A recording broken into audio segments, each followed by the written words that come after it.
이스라엘의 초대 임금이었던 사울 왕은 개인적인 시기와 질투의 마음에 사로잡혀 당시의 민족의 영웅이라고 이에게도 과언이 아닐 많은 백성들이 좋아하고 존경하는 다윗을 없애고 싶은 마음이 그치질 않습니다.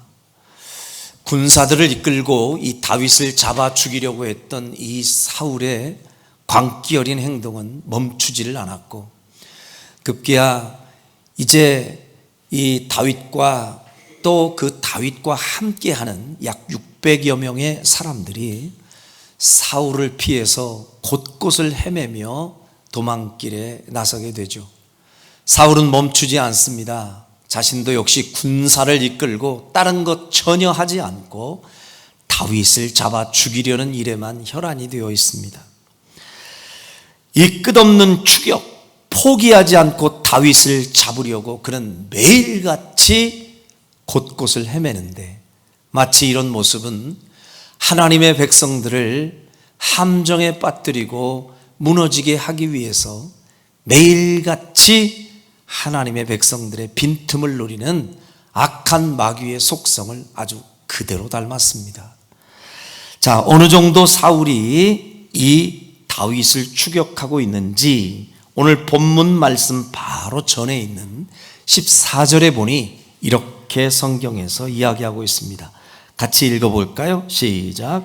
다윗이 강해 요새에도 있었고 또 십광야 산골에도 머물렀으므로 사울이 매일 찾되 하나님이 그를 그의 손에 넘기지 아니하시니라. 다윗이 이곳에도 있고 저곳에도 있고 이리저리 도망다니고 있는데 사울은 다윗을 어떻게 찾되? 매일 찾되, 포기하지 않고 계속해서 찾더라는 거예요. 이렇게 집요합니다.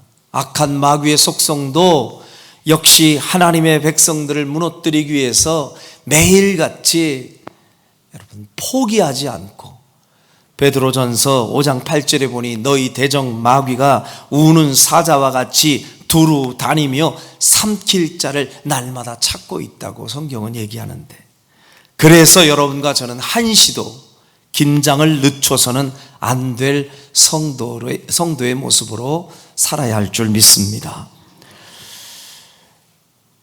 이렇게 사울을 피해서 날마다 하루하루 도망다니는 삶을 계속해서 살고 있던 다윗, 그 마음이 얼마나 지쳤을까요?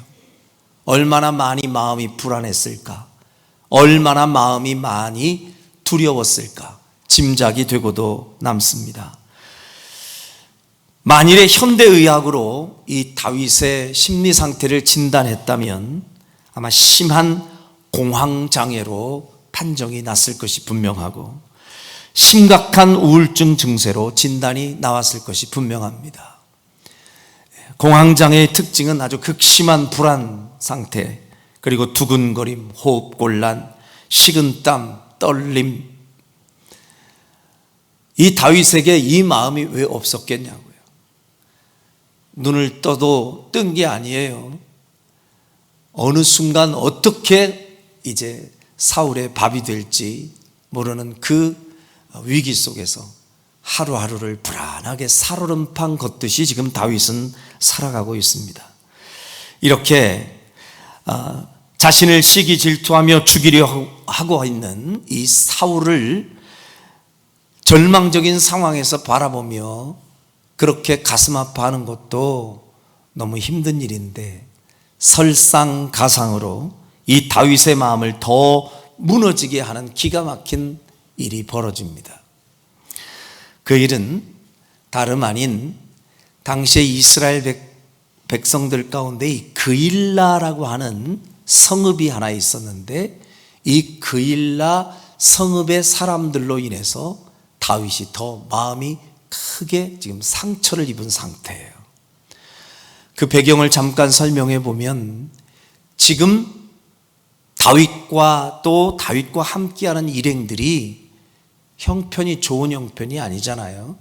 하루하루 늘 쫓기면서 도망하는 신세에 놓여 있는데 어느 날 이 다윗에게 누군가 와서 한 가지 정보를 줍니다.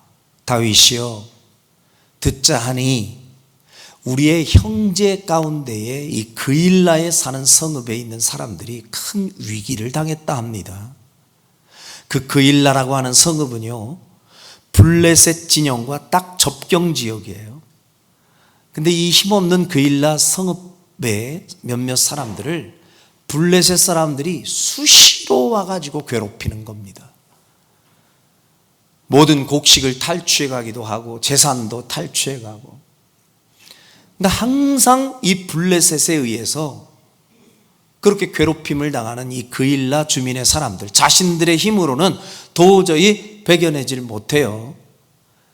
그러자 누가 너무 딱하니까 다윗에게 이 상황을 말하면서 그래도 우리가 많이 힘들고 어려운 상황이지만 그리 우리 형제 아니겠습니까? 우리 민족의 어떤 사람들인데 이 불쌍한 처지에 있는 사람들을 우리가 가서 도와야 되지 않을까요? 하고 누가 한 이야기를 꺼냈어요.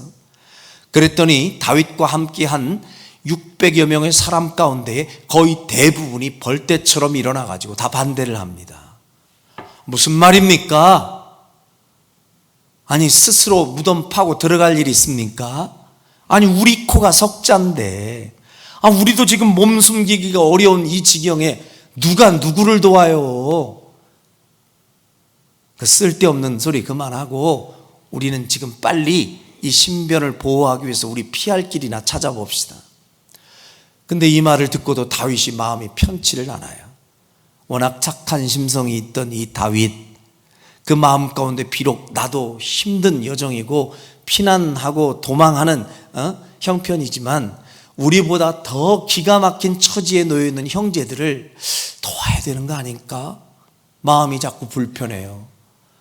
다윗은 곧장 하나님께 기도를 합니다. 하나님, 어찌하면 좋겠습니까? 과연 저희가 가서 블레셋과 싸워서라도 이 형제를 도와주는 것이 옳은 일일까요? 아니면 지금 당장은 우리가 숨어 지내는 것이 옳은 일일까요? 늘 어떤 일을 하든 하나님께 먼저 묻기를 좋아했던 이 다윗은 습관적으로 하나님 앞에 이렇게 엎드려 기도했죠. 하나님이 2번이나 기도했는데 2번 똑같이 응답을 주십니다. 가라.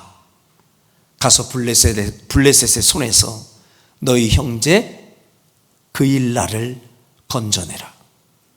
왜냐하면 하나님의 계획 속에는 장차 이 다윗이 이스라엘의 임금 될 사람 아닙니까? 적어도 이스라엘의 임금이 될 사람으로서 그 어려운 곤경에 빠진 백성들의 소식을 알면서도 나 몰라라 하는 이 그릇은 올바른 그릇이 아니거든요. 하나님의 이 사인을 받고 다윗은 반대하는 무리들을 설득시킵니다. 하나님께서 우리를 사용하기 원하신다. 가자. 우리 목숨 걸고 싸워 우리 형제들을 도와주자. 그리고 가서 그들은 정말로 목숨 걸고 열심히 블레셋과 싸웠습니다.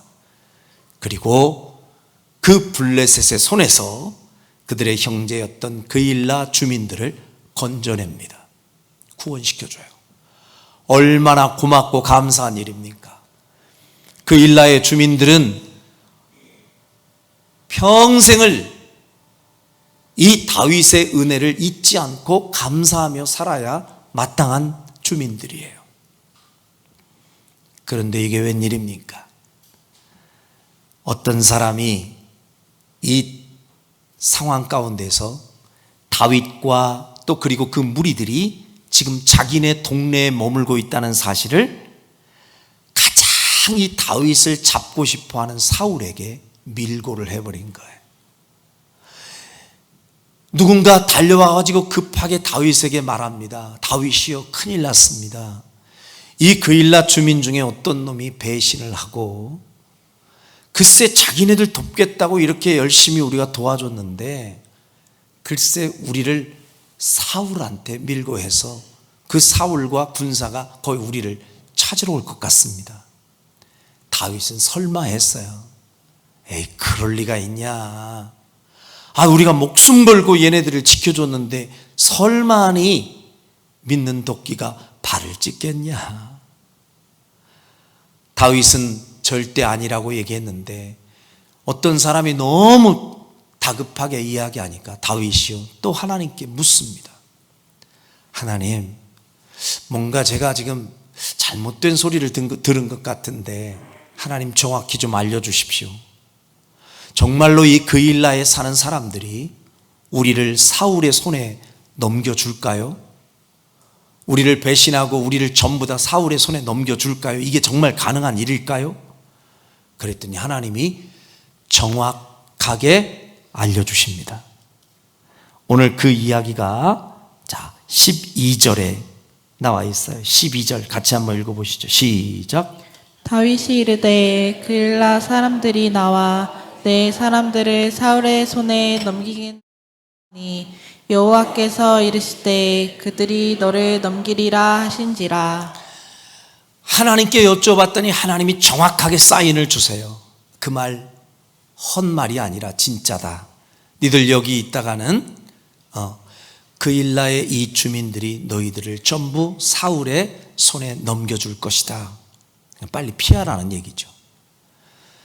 다윗의 마음이 얼마나 무너졌을까요?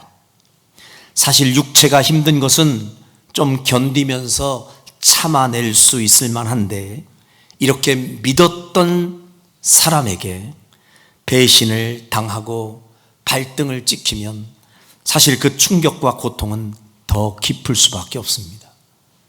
지금 다윗은 그렇지 않아도 심신이 다 지쳐 있는 상황이고 너무도 많이 지금 상처로 얼룩진 하루하루를 보내고 있는데 그 어려움 가운데에서도 목숨 걸고 지켜줬던 그 사람들이 은혜를 입고도 한순간에 등 돌리고 심지어는 우리 등에다가 칼을 꽂으려고 해요? 이 상황만으로도 얼마나 마음이 무너지겠습니까? 이럴 때 사용하는 단어가 배은망덕 아니겠습니까? 은혜를 입고도 나중에 원수로 이렇게 은혜를 갚는 이 못된 사람들을 대하는 다윗의 마음이 얼마나 기가 막혔겠느냐 그 말입니다. 지금 현실적으로도 심리적으로도 이런 깊은 절망감에 사로잡혀 있는 이 다윗, 이런 다윗이 이 기막힌 절망의 상황에 놓여 있는 가운데에 오늘 본문이 쓰여지고 있습니다. 이 기막힌 상황 가운데서 하나님이요 사람을 보내요 다윗에게 음성을 주고 계시는 장면이 오늘 본문의 말씀이라고 그렇게 설명할 수 있습니다. 기막힌 상황, 아주 절망적인 상황, 이 상황 가운데에서 보다 못한 우리 하나님께서 사람을 보내요. 그 사람이 누구예요? 다윗의 친구 요나단입니다. 이 요나단을 보내어서 하나님은 다윗에게 위로의 음성을 주고 계십니다. 물론 언뜻 보면 우리가 육신의 귀로 들으면 이 요나단이 가서 다윗을 걱정하며 다윗에게 여러 가지 이야기들을 꺼내요. 그런데 육신의 귀로 들으면 분명히 친구의 조언이요, 친구의 위로요, 친구의 말에 불과해요. 그러나 우리가 주의 깊게 살피고 영적인 귀를 열어 들어보면 이것은 하나님께서 절망중에 있는 다윗을 회복시키고 용기를 주시기 위해 요나단을 사용해서 주님이 직접 주시는 음성인 줄로 믿습니다. 이게 중요한 거예요. 여러분과 제가 기억해야 할 것은 이게 지금 단순히 사람이 와서 다윗에게 필요한 이야기를 꺼내는 것으로만 보지 마시고 그 사람을 통해 말씀하시는 주님의 음성에 여러분이 집중하면서 귀를 기울여야 합니다. 여러분, 평소 하나님께서는 이와 같은 방법으로 우리에게도 위로의 음성을 주시는 하나님이신 줄로 믿습니다. 하나님은요, 다양한 채널을 통해서 우리에게 음성을 주시는 하나님이세요. 예를 들면 설교 말씀을 듣는 중에도 하나님은 이 설교를 통해 하나님이 우리에게 꼭 들려주시고자 하시는 음성을 남기십니다. 아멘이십니까? 그래서 설교 시간에는요, 무슨 일이 있어도 이게 사람의 소리가 아니라 단순한 세상에서 듣는 어떤 강좌나 강연이 아니라 하나님의 음성을 듣는 시간이라고 생각하고 귀를 기울이고 주파수를 제대로 맞추고 주의 음성을 가려듣는 여러분들이 되시기를 주의 이름으로 축원합니다. 똑같은 한 시간을 들어도요, 정말로 귀 기울여서 이 속에서 설교 가운데서 하나님이 지금 나한테 무슨 말씀을 하시는지 그 음성에 여러분이 초점을 맞추고 귀를 기울여야 돼요. 그러면 분명히 설교를 통해서도 하나님이 끊임없이 다윗에게 요나단을 통하여서 말씀하셨던 그 하나님이 오늘 설교를 통해서도 여러분에게 음성을 주시는 하나님이심을 믿습니다. 그런가 하면 개인적으로도 말씀 묵상을 하는 가운데에 하나님은 음성을 주시기도 합니다. 여러분이 정말로 하나님의 말씀을 집중해서 기도하며 말씀을 읽을 때 그 말씀을 읽는 중에 어느 순간에 동일한 말씀인데 한순간에 가슴에 그 말씀이 딱 꽂히기도 하고 감동이 되기도 하고 눈물이 왈칵 쏟아지기도 하고 가슴 속에 뭔지 모르지만 희열이 느껴지고 담대함이 느껴지고 여러분이 이 순간이 말씀을 묵상하는 가운데에 하나님의 음성을 듣는 순간임을 믿으시길 바랍니다. 아울러 기도하는 중에도 하나님은 음성을 주십니다. 기도하다가도 하나님의 음성이 가슴으로 들리는 경우도 있어요. 경우에 따라서는 여러분이 꿈을 꾸는 현장에서도 하나님이 음성을 주실 때가 있습니다. 그리고 때로는 오늘 이 본문의 말씀처럼 내 주변의 사람을 통하여서도 하나님이 음성을 주실 때가 있습니다. 그러나 여러분의 영적인 귀가 박지 않으면 그냥 사람 소리로 들리는 거예요. 영적인 귀를 제대로 들으려고 여러분이 귀를 기울이면 평범한 내 믿음의 동역자가, 때로는 내 친구가, 때로는 내 자녀가, 어떤 때는 내 부모가 나한테 그냥 넌지시 전해주는 이야기인데 그 속에 하나님의 음성이 들릴 때가 있어요. 믿으시면 아멘. 저는 많이 경험합니다. 저는 많이 경험해요. 저는 어떤 때는 뉴스를 보다가도 그 주님의 음성이 들린다는 것이 느껴질 때가 있고, 어떤 때는 성도님들과 이야기하는 가운데서도 주님이 내게 주시는 음성이라고 들려질 때가 있어요. 그럴 때는 여지없이 저는 저는 다른 핸드폰 꼭 안 쓰고 노트 핸드폰을 써요. 이렇게 노트 기록이 가능한 거. 습관적으로 얼른 잊어버리기 전에 그 음성을 주님의 메시지라고 생각하고 적어놔요. 여러분도 평소의 삶의 현장에서 지금 다윗도 자기의 절친 요나단이 찾아와서 자기에게 주고 있는 위로의 이야기들이었으나, 그러나 그 속에서 우리 주님이 나에게 주고 계시는 음성이구나 하고 주님이 주시는 음성을 가려듣고 용기를 낸 것처럼 여러분들도 영적인 귀가 밝아 주님의 음성을 들을 수 있는 귀가 열리기를 주의 이름으로 축원합니다. 제가 청년 전도사였을 때 있었던 일입니다.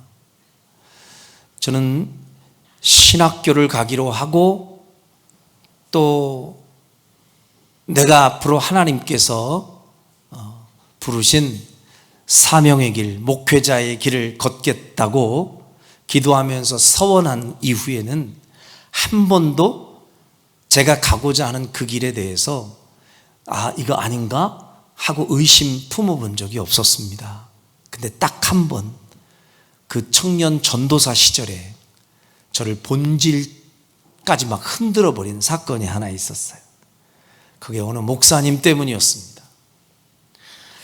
하여튼 좀 희한한 목사님을 한 분을 만났는데, 그 목사님은 사업을 하다 뒤늦게 목사 안수를 받고 목회를 하시던 분이었는데, 이분이 무슨 의미로 그런 말씀을 하셨는지 어느 날 저를 조용히 부르시더니 앞으로 대학원을 진학하고 교단을 선택하는 일에 있어서 저한테 현실적인 도움을 주고 싶다면서 굳이 저한테 하지 말으셔야 할 이야기를 했습니다.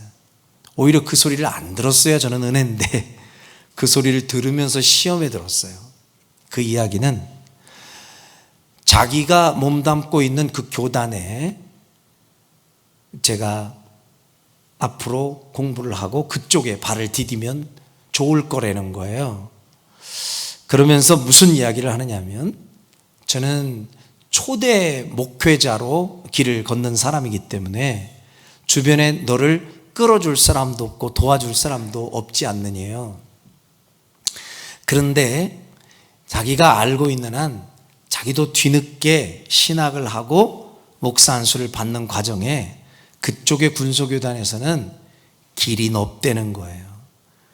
그래서 자기가 아는 지인들이 많은데 조용히 가서 봉투 몇 개 꼽아주면 목사 안수 받는 것도 쉽게, 그리고 당신이 어디로 이렇게 부임해야 할지 그 길도 잘 열어주고 그런 루트가 있다고 저한테 알려주는 거예요.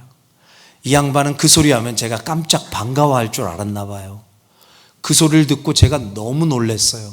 그 놀란 표정을 좀 숨겼어야 되는데 들켜버렸어요. 너무 놀래가지고 제가 뻥 쪄가지고 그 목사님을 쳐다보니까 이 목사님은 오히려 더 당황했어요. 그 말을 꺼내놓고 당신이 좀 당황했는지, 김 전도사, 이건 말이야, 지금 김 전도사가 너무 순진하고 때묻지 않아가지고 내 소리를 잘 이해를 못하나 본데, 당신 이제 나이 30살만 좀 넘어가고 결혼하고 그러면 이 세상이라는 게 그렇게 깨끗한 물에서만 그렇게 고기가 사는 게 아니야. 아니, 저한테 희한한 얘기를 해. 한 번도 들어보지 못한 얘기를. 세상은 그런 구조로 돌아가도 교회는 그렇지 않으리라는 생각을 가지고서 제가 지금 목회를 하려고 하는데, 그런 새끼 목사한테 그 양반이 희한한 얘기를 가르쳐 주는 거예요. 그러면서 당신도 아니라고 부정할지 모르지만 30살만 딱 넘어가 보래요. 이런 상황이 눈에 보이게 될 거고, 싫어도 그 굴레 속에 톱니바퀴에 당신도 같이 맞물려서 갈 수밖에 없어. 당신 눈에는 다 괜찮아 보이지만 뒤에서는 다 그런 일이 있어. 이게 세상 사는 거야. 이게 목사가 전도사한테 해줄 소리는 아니잖아요. 제가 너무 충격을 받았어요.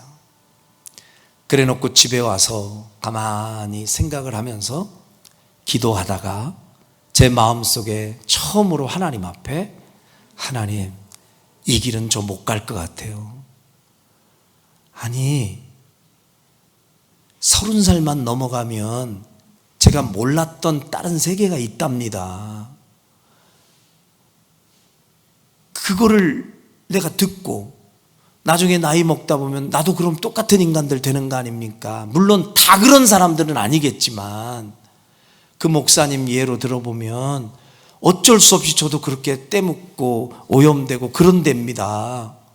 그러니까 차라리 저는 이렇게 그런 부조리한 모습을 알고 그 세계로 들어가는 목사 말고 차라리 아무것도 모를지라도 내가 순수하게 그냥 순진하게 성도로 살다가 천국 가는 게 나는 더 좋습니다. 나 그렇게 살랍니다. 그렇게 울면서 기도해놓고 제 여동생이 있거든요. 저하고 3살 차이 나는 여동생인데 지금 강릉에서 목회하고 있는 여동생이에요. 저하고 많은 신앙적인 이야기를 주고받고 같이 교회도 다니고 그랬던 동생인데, 우리 동생 앞에서 제가 이야기를 처음으로 꺼냈습니다. 그 상황을 쭉 설명하면서 오빠가 도저히 이 길은 가면 안 될 것 같아. 나는 그렇게 뒷구녕에서 검은 돈 주고받아가면서 그런 못된 짓 하는 그런 목사의 어떤 틈바구니에 내가 같이 끼어가지고 그런 목회자로 사느니 나 그런 거 아무것도 모르고 순수한 모습으로 살아가는 성도로 차라리 살래. 나는 그렇게 살기로 오늘 결심했어. 그 소리를 듣던 우리 동생 반응, 저는요 박수치고 감동하며 역시 우리 오빠야. 오빠는 때묻지 않아서 너무 고마워. 우리 오빠는 달라도 뭐가 달라. 나는 이렇게 반응을 해줄 줄 알고 은근 기대를 했어요. 그랬더니 저를 딱 바라보더니요 눈물이 핑 돌면서 이 친구가 뭐라 하느냐면, 오빠 엄청 실망했어. 그래요? 아니 실망은 나한테 하지 말고 그 목사님한테 해야지. 왜 내가 실망할 일이냐 이게. 나는 깨끗하게 산다고. 근데 그 양반들은 우리가 모르는 세계가 뭐가 있대. 그랬더니 우리 동생이, 그러니까 내가 오빠한테 실망했다고. 그래요? 그러니까 왜 나한테 실망했는데? 그랬더니 우리 동생이 그 말을 해요. 오빠, 그러니까 오빠가 목사해야지. 그러니까 오빠가 목사 더 돼야지. 우리 여동생은 뭐 사모로 갈 생각이 당시에는 없었으니까. 우리 같은 평신도는 어떤 분이 진짜 목사인지 어떤 분이 가짜 목사인지 뒤에서 무슨 일이 벌어지는지 우리는 아무것도 몰라. 그럼 우리는 맨날 속아야 되잖아. 그런 걸 알았으면 오빠가 마음을 바로잡고 그런 세계에 들어가서 아닌 목사 되면 되잖아. 그렇지 않은 목사의 모습 보여줘야지. 치사스럽게 오빠 혼자 살겠다고 그 길을 안 간다고. 오빠 그렇게 얘기해? 그 정도 오빠밖에 안 돼? 이러는 거예요. 와, 난 내 동생인데 그렇게 존경스러운 건 처음 봤어. 내가 할 말을 잃게 만드는 거예요. 생각해보니 그런 거더라고요. 난 그 생각을 못했어요. 그렇지 않은 사람 되면 되는 거잖아요. 우리 성도들 가운데서도 어떤 때는 전도하다 보면 우리 교회 갑시다. 신앙생활 합시다. 그럼 어떤 분들이 그렇게 얘기해요. 난 교회 지긋지긋해. 말 많은 사람들, 문제 많은 사람들, 나 아주 이기적인 사람들, 교회가 맨날 싸우고 지지고 먹고, 나 그거 꼴보기 싫어서 나는 교회 안 가. 그러니까 교회 가야 되는 거거든요. 그래서 그분이 예수 제대로 믿고 그렇지 않은 성도가 있다는 거 세상에서 보여줘야 되잖아요. 아멘. 그래야 되는데 저도 역시 그때 그 순간엔 그 생각이 안 드는 거예요. 혼자 잘난 척하고 얘기하다가 한 방 맞았어요. 그러네. 그리고 제 마음을 고쳐먹었습니다. 하나님, 뭔지는 제가 잘 모르겠습니다만은 세상에 있는 목회자들 가운데 훌륭한 분들이 얼마나 많냐고요. 근데 그 몇몇 분들 때문에 제가 싸그리 그분들을 도매금으로 묶은 것도 미안하고 죄송스럽고, 아닌 그렇지 않은 목회자도 있다는 사실을, 내가 살면서 그렇게 열심히 성실하게 주님 앞에 헌신하면 되지. 제가 왜 그렇게 마음 먹었는지 모르겠어요. 그러면서 우리 동생이 준 그 소리가 동생의 소리가 아니라 주님이 주신 음성으로 딱 들었어요. 그리고 나서 세월이 많이 흘렀죠. 제가 목사 안수 나중에 받고 목회를 하다가 우리 여동생하고 이야기를 하던, 옛날 이야기를 하던 때가 있었어요. 그 동생에게 그 이야기를 했어요. 기억나지? 옛날에 나하고 그 주방에서 둘이 이렇게 앉아가지고 내가 눈물바람으로 그 소리 하니까 너가 나한테 그 얘기했던 거 생각나지? 그랬더니 내가? 얘 좀 봐라. 그 중요한 사건을 네 다 잃어버렸니? 내가 안 듣고도 이렇게 생생하게 기억할 수가 있어. 그랬더니 내가 그렇게 근사한 얘기를 했다고? 놀라는 거예요. 제가 더 확인했어요. 와, 진짜 이건 내 동생의 얘기가 아니라 내 동생을 통해 주님이 내게 해주시고 싶으셨던 말씀이구나. 할렐루야. 오늘도 우리 주님은요, 이렇게 무심코 부지 중에 누군가하고 내가 이야기하는 도중에 내가 알지 못했던, 내가 깨닫지 못했던 사실을 누군가가 바로잡아주고 이야기해주면 그 소리를 그 사람의 이야기가 아니라 주의 음성으로 또렷이 듣고 여러분들이 그 음성에 순종할 수 있기를 주의 이름으로 축원합니다.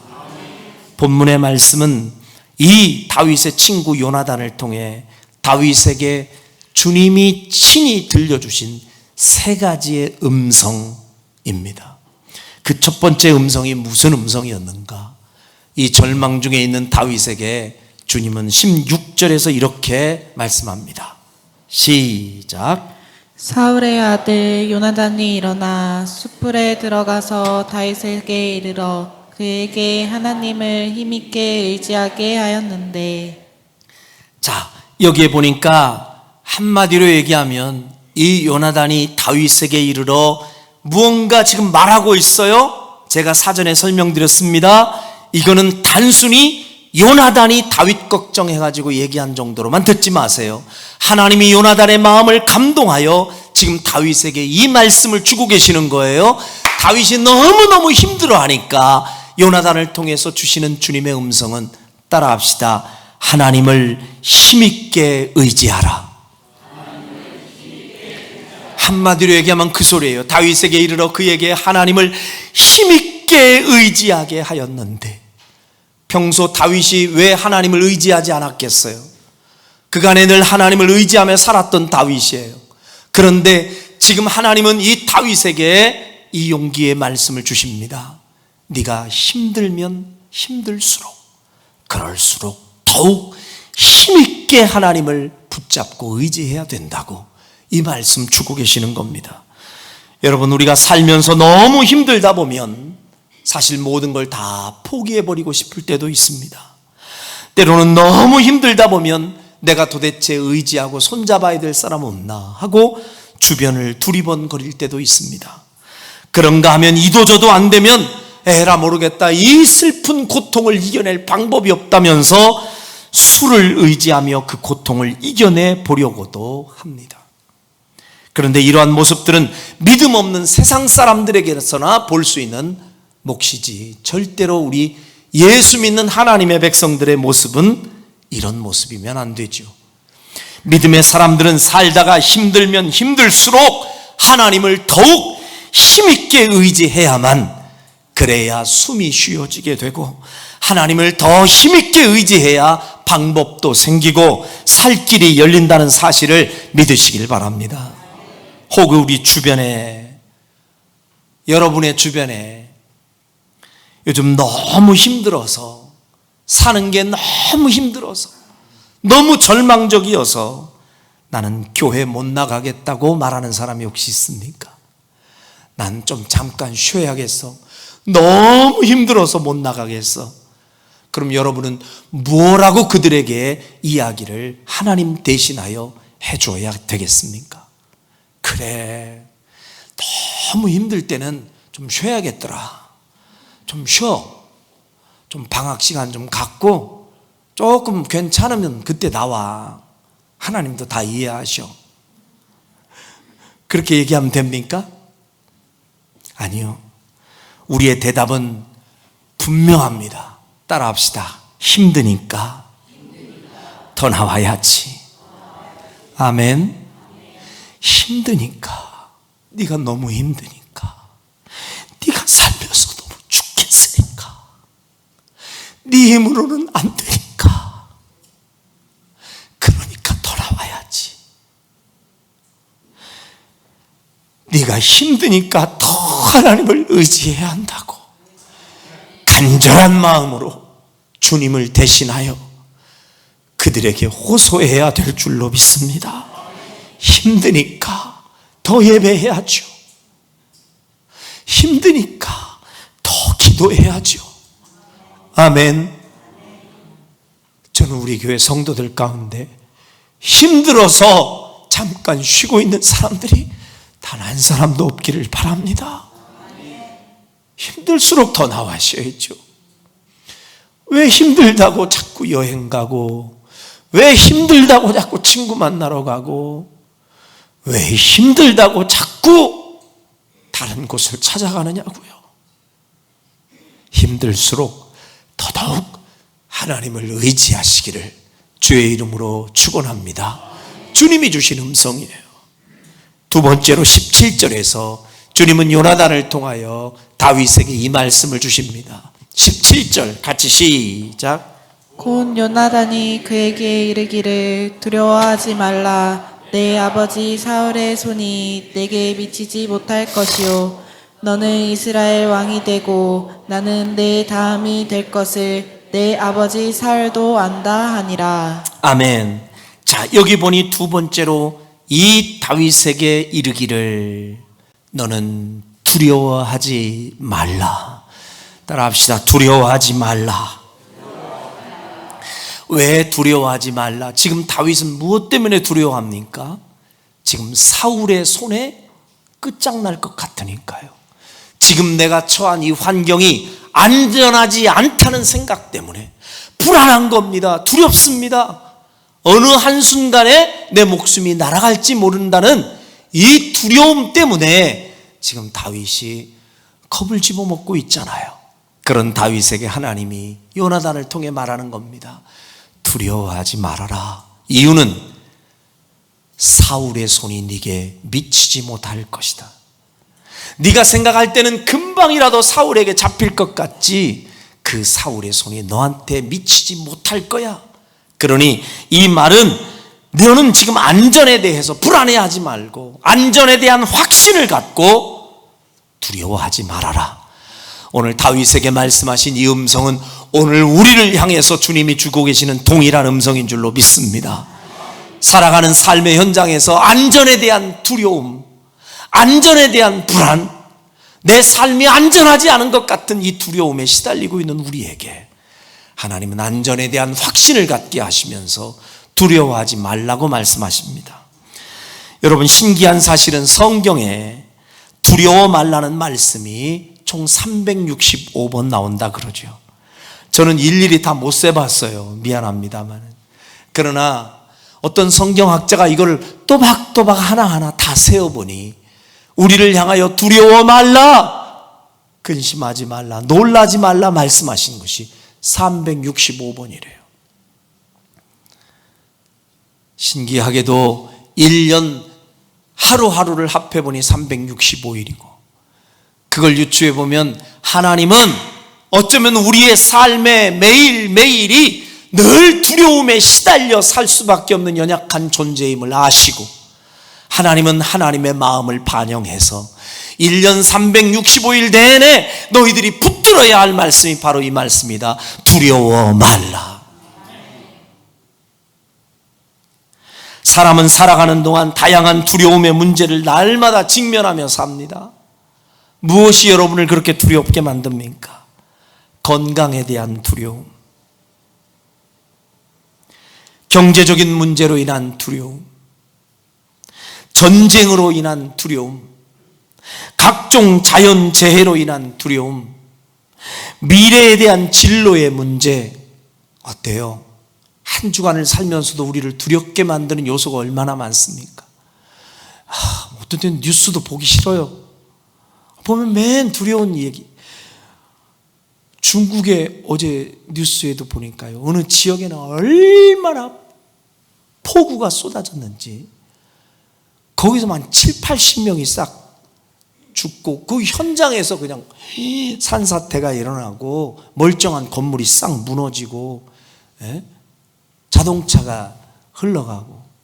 그런데 동일한 중국 땅인데 어느 땅에서는요 비 한 방울이 안 보여가지고 가뭄으로 인해서 다 타들어가는 거예요. 그래서 다 쓰러져 죽으려고 그래요. 지구촌 안에 지금 이게 크게 놀랄 일도 아닐 만큼 뉴스가 빈번하게 나오고 있어요.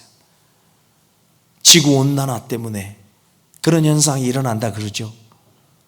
어찌 보면 우리 한국도 안전지대가 아니에요. 머지 않았다는 생각이 들고, 어제도 오늘 집사님하고 잠깐 얘기했습니다마는 우리는 참 사시사철이 또렷한 나라에서 살아서 감사하면서 좋아했는데 어느 순간부터 우리나라에도 계절이 두 계절만 있는 것 같은 느낌이에요. 겨울 왔다가 봄 좀 올려나 그러면 여름 와버리고, 여름 왔나 하고 이제 가을 좀 올려나 그러면 겨울 돼버리고, 봄과 가을이 없어져 버리는 아주 덥고 아주 추워버리고 두려운 상황들이 자꾸 우리 앞에 펼쳐져요. 우리는 참 나약하죠. 이런 수많은 문제들 앞에만 서면 왜 그렇게 나는 작아지고 쉽게 불안해지고 떠는 건지. 그래도 목사님은 그런 거에 잘 안 떨잖아요. 안 무서워하잖아요. 아니요, 저도 많이 무서워요. 작은 두려운 문제 앞에서는 속절없이 무너질 때도 있어요. 제가 지금은 이렇게 말이 좀 나와가지고 이렇게 설교를 할 수 있어서 얼마나 감사한지. 금요일 날은 아예 말이 안 나오는 거예요. 목이 확 가가지고 목에 통증이 얼마나 세게 왔는지 침을 삼킬 수가 없을 만큼 아팠거든요. 그래서 제 아내에게 할 수 없이 부탁을 했어요. 금요일 심야 기도회 좀 당신이 말씀 좀 전해 달라고. 그리고 우리 집사람이 말씀 전하는데 나는 그래도 말은 못해도 예배는 참석할 수 있다. 내가 내려가겠다 했더니 절대 오지 말래요. 목사한테 예배 오지 말라 그러더라고요. 사모가. 나는 예배를 가고 싶다 그랬더니 오면 안 된대. 왜 그러냐 그랬더니 떨려서 말을 못한대. 알았다. 그럼 내가 유튜브로 난 말씀 참여하겠다. 유튜브도 보지 말래. 그래도 유튜브로 내가 봤어요. 우리 집사람도 정말 진솔하게 그렇게 말씀을 전하는 거예요. 저도 은혜를 받았어요. 처음엔 긴장을 조금 하긴 하더니 나중에 말하는데 정말 은혜가 되더라고요. 부비 그죠? 그거 하나면 됐지. 저도 은혜를 받았어요. 그래서 은혜 받으면서 우리 강사님을 내가 뭘로 대접하나 그래가지고 열심히 설거지했네. 아주 그냥. 근데 설거지가 더 힘들더라고. 내가 그래서 끝나고 나서 여보, 나는 체질이 설교해야 될 체질이지 설거지는 아닌 것 같아. 근데 너무 많이 아프니까요. 이게 통증이 너무 심한데 그 의사가 이렇게 내시경으로 보더니 후두염 증세가 있으니까 약을 처방해 준다면서 항생제를 썼어요. 그러면 그냥 심한 목감기 정도 이렇게 알라보다 하고 그냥 넘어가야 되잖아. 목사가.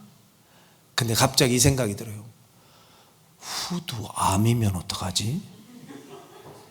이게 웬 쓸데없는 염려냐고요. 근데 순간적으로 그렇게 마귀들이요, 그런 작은 건강의 문제 앞에서도 침소봉대시켜가지고 확 거기에 사로잡혀서 이러면 어떡하지 저러면 어떡하지. 저도 그렇더라니까. 저도 제가 회개했어요. 하나님, 저는 사실 이런 말씀을 전할 자격도 없는 종입니다.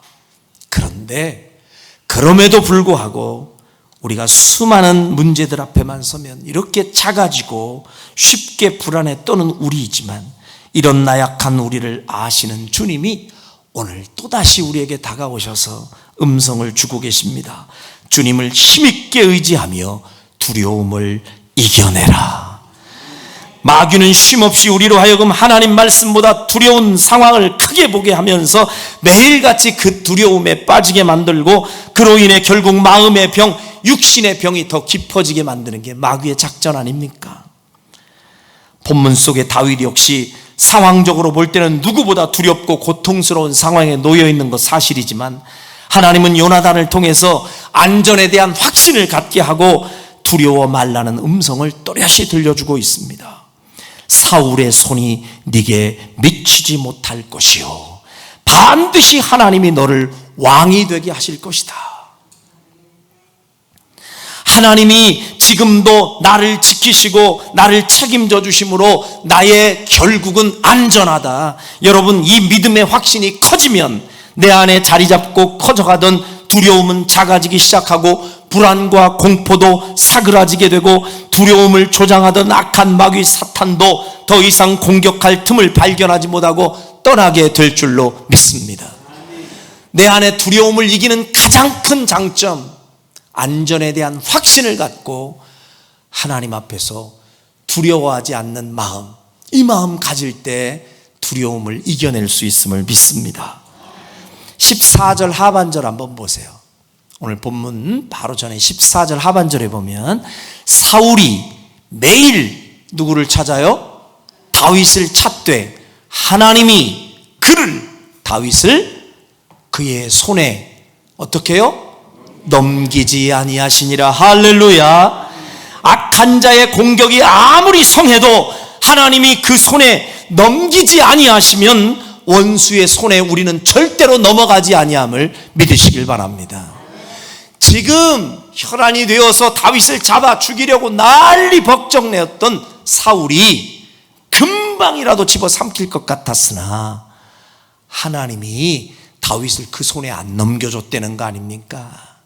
하나님이 우리를 원수의 손에 안 넘기면 우리는 원수들이 못 뺏어가요.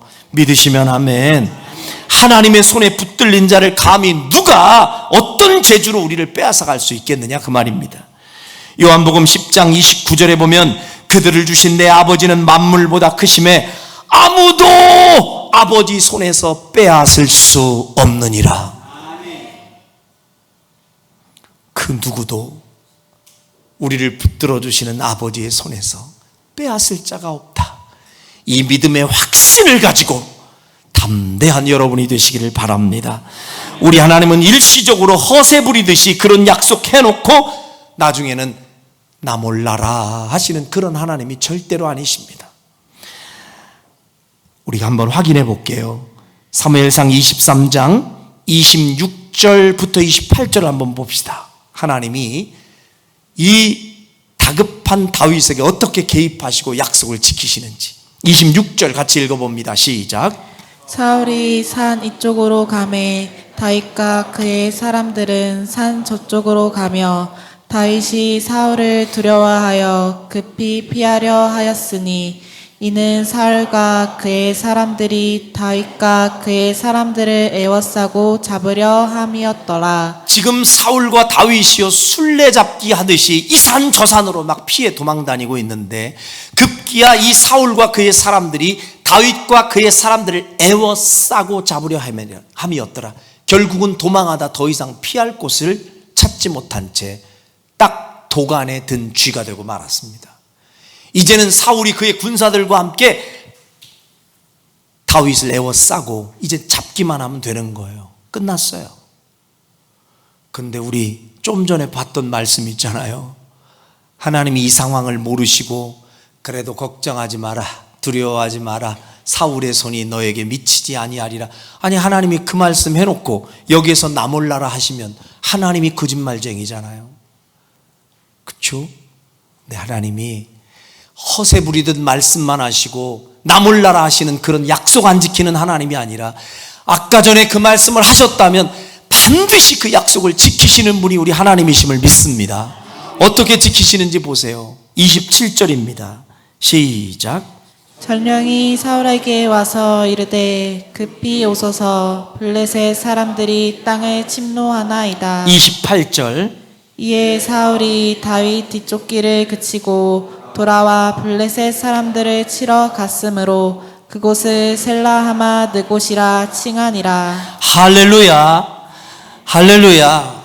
하나님의 극적인 개입이 보이십니까? 하나님이 기가 막힌 이 타이밍에 다윗이 더는 피할 수 없는 바로 그 시간에 느닷없이 한 전령을 보냅니다. 전령이 와가지고 사울 왕에게 왕이시여 큰일 났습니다. 지금 이럴 때가 아닙니다. 뭘 이럴 때가 아니야. 저리 가요놈의 새끼야. 지금 도간에 든 쥐여. 이거 이제 다윗을 딱 잡기만 하면 돼. 그랬더니 왕이시여 지금 그럴 때가 아니라니까. 그럴 때가 아니긴 뭘 하냐? 그랬더니 전령이 다급하게 숨 넘어가는 소리를 합니다. 블레셋이 쳐들어와가지고 지금 다 이 나라가 끝장나게 생겼는데 지금 글쎄 다윗 한 사람 잡게 생겼습니까? 빨리 오세요. 그러니까 그때 사울이 관심이 지금요 다윗에게 쏟을 관심이 아니잖아요. 더 큰 일이 벌어졌는데 그 일을 배후에서 역사하신 분이 누구예요? 하나님이시죠. 어찌 이게 우연히 벌어진 일이냐고요.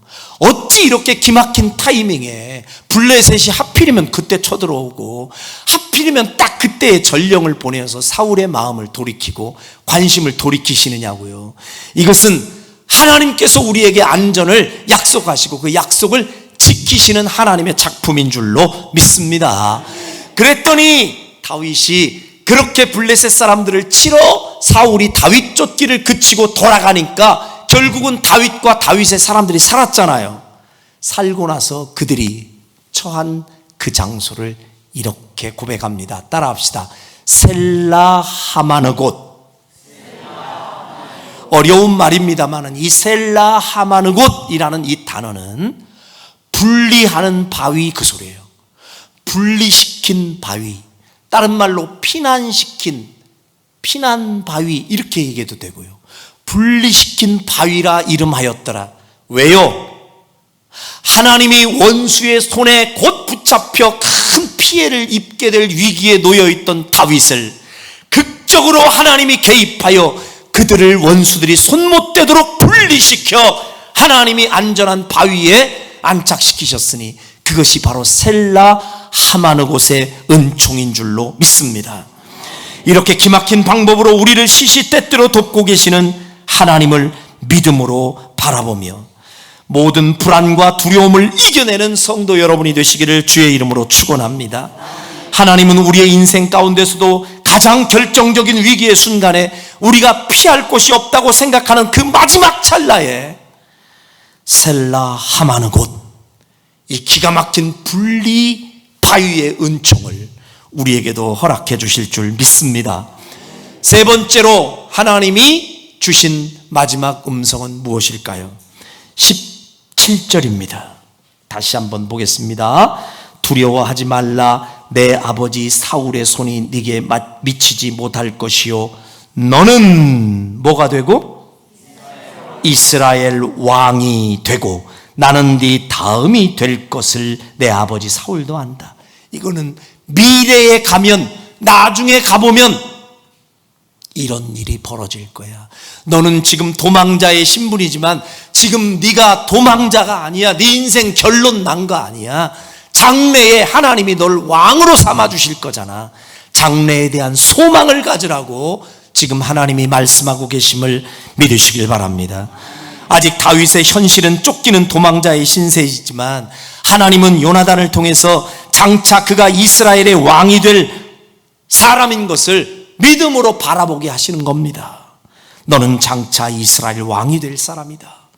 그리고 요나단이 이렇게 얘기해요. 요나단은 신분으로 보면 원래 왕자잖아요. 그런데도 하나님께서 분명하게 요나단에게 감동시켜 주시는 거예요. 왕은 네가 되는 게 아니라 저 다윗이 된다. 그리고 다윗의 다음이 너다. 이 얘기는 네가 신하가 된다 그 소리잖아요.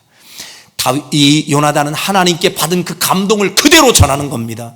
하나님이 감동시키기를 네가 훗날에 이 땅의 왕이 된대잖아. 그러니까 미래의 소망을 가지고 견뎌내라고. 여러분, 이 음성이 오늘 우리에게 주시는 주님의 음성인 줄로 믿습니다. 성도는 지금의 삶이 조금 어렵다고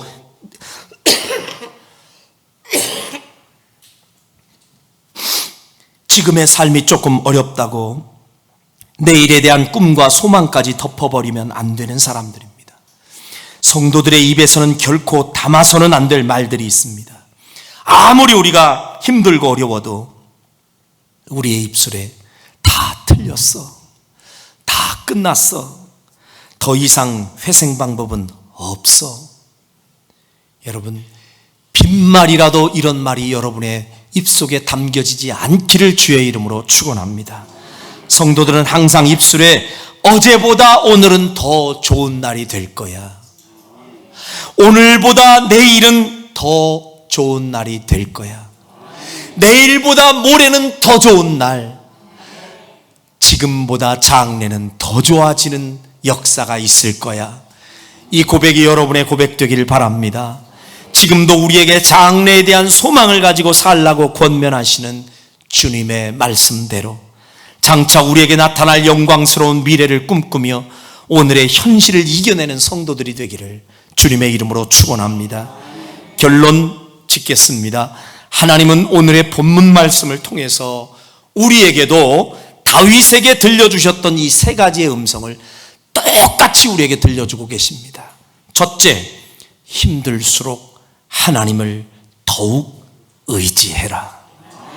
둘째, 안전에 대한 확신을 갖고 두려워하지 말라. 셋째, 오늘보다 더 좋아질 내일과 미래에 대한 소망을 가지고 살라. 이 주님의 음성에 아멘으로 화답하고 순종하는 여러분 모두가 되시기를 주님의 이름으로 축원합니다. 기도하겠습니다.